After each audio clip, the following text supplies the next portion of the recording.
President Trump says he expects to be arrested on Tuesday, citing illegal leaks out of the Manhattan DA's office, probing hush money payments made during the 2016 campaign.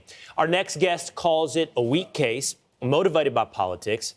Attorney Sol Wisenberg served as a deputy independent counsel for the Whitewater investigations of the Clintons, and he joins us now. Sol, great to see you this morning.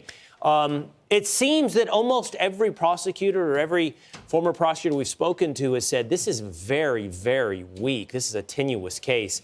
What is your take when you look at the potential charges here from Alvin Bragg?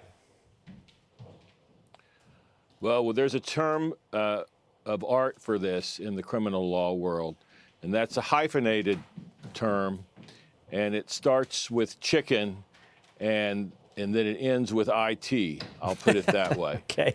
Technical term. It's a technical term, but it's a real term that's used. The question you should ask yourself about this, and anybody who's watched me over the years on Fox knows that I'm no big fan of Donald Trump. But the question to ask yourself in a case like this, would a case like this be brought against anybody else, whether he or she be president, former president, or a regular citizen? And the answer is no. You can debate all day long whether or not former President Trump should be indicted related to the records at Mar-a-Lago, whether or not he should be indicted with respect to January 6th incitement of lawless activity. Those are real crimes if they occurred and he committed them. This is preposterous. Why? Why is this preposterous, Sol? Well, like I said, number one, because it would never be prosecuted this late against anybody else. Number two, it is in most instances under New York state law a misdemeanor. It can only be a felony if the falsification, from what we've heard, this is about falsification of records. That can only be a felony if the records are falsified to conceal another felony. So there are real questions here whether or not it ultimately stands up because of statute of limitations concerns and other concerns. It is a weak sister case. Sol, the more I listen to you or others talk about this case, it seems to me, tell me if you agree or disagree with this perception, but it seems to me the purpose of this is actually to get a photo of Donald Trump in handcuffs this week.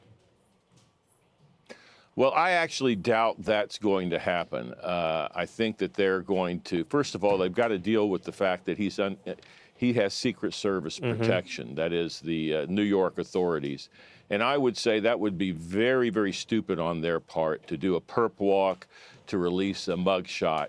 I don't think that's going to happen. I don't think it's going to be on Tuesday, from what I understand, either. It'll probably be this week. So I don't think you'll see that. On the other hand, apparently this DA had originally decided he had no case and was pressured by the progressives to change his mind on that. So who knows? So anything is possible. Again, we don't know for sure what the charges are going to be, but if what I've heard is correct, this really is sad. Okay, one last question quickly, Sol. You mentioned all the other potential investigations into Donald Trump as well. I've seen in the articles this week that if you, and I don't know this to be true, but I've seen this characterization that if Donald Trump were asked, he would prefer this charge to be brought first, as opposed to something in Georgia, or as you mentioned, something about January 6th or Mar-a-Lago. Why? Why would it be strategically advantageous for Trump to deal with this one or have this one run out front?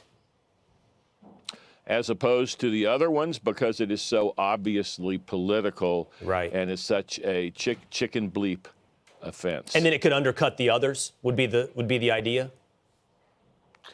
I think so. I do think all of these charges, if they're brought, are going to ultimately harm him politically. But I think it makes perfect sense that he would prefer to deal with this first, because the charges it's brought by an elected official, Democratic official, and it would obviously be political. Right.